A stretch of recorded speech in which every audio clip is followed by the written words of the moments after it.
Hi friends, நான் Karaikal doctor Nishar. நம்ம collection சேனலை சப்ஸ்கிரைப் பண்ணுங்கள், ஃப்ரெண்ட்ஸுக்கு ஷேர் பண்ணுங்கள், லைக் பண்ணுங்கள். இன்றைக்கி நம்ம பார்க்குறது யூரோப்பியன் கண்ட்ரியில் உள்ள ஸ்பெயின் நாட்டுடைய 2 யூரோ சென்ட்டை நம்ம பார்க்குறோம். இந்த 2 யூரோ சென்ட் முன்பகுதியில் பார்த்தீங்கன்னாக்கா ஸ்பெயின் நாட்டில் உள்ள சாண்டிகோ டி கம்போஸ்டாவில் உள்ள ரோமன் கட்டிடக்கலையை இதில் பதிவு செஞ்சுருக்காங்க. இது ஒரு புனித யாத்திரைக்கு ஒரு முக்கிய இடமாகவும் உலக பாரம்பரிய தளத்தின் ஒரு அங்கமாகவும் திகழ்கிறது. இந்த காயினுடைய மறுபகுதியில் பார்த்தீங்கன்னாக்கா ஒரு பூலோகம் ஆப்பிரிக்கா மற்றும் ஆசியாவியோடைய 12 நட்சத்திரங்களை உள்ளடங்கிய காயினாக இதில் திகழ்கிறது.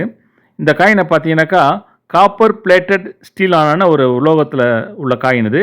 இதோடைய வெயிட் 3.06 கிராம், டயாமீட்டர் 18.75, திக்னஸ் 1.67. இது ஒரு ரேர் இஷ்யூ. இது சப்ஸ்கிரைப் பண்ணுங்கள், கமெண்ட் பண்ணுங்கள். முக்கியமாக நாங்கள் கலெக்ஷனில் வச்சுருக்கோம் இல்லைங்கிறது கமெண்ட் பண்ணுங்கள், ஷேர் பண்ணுங்கள்.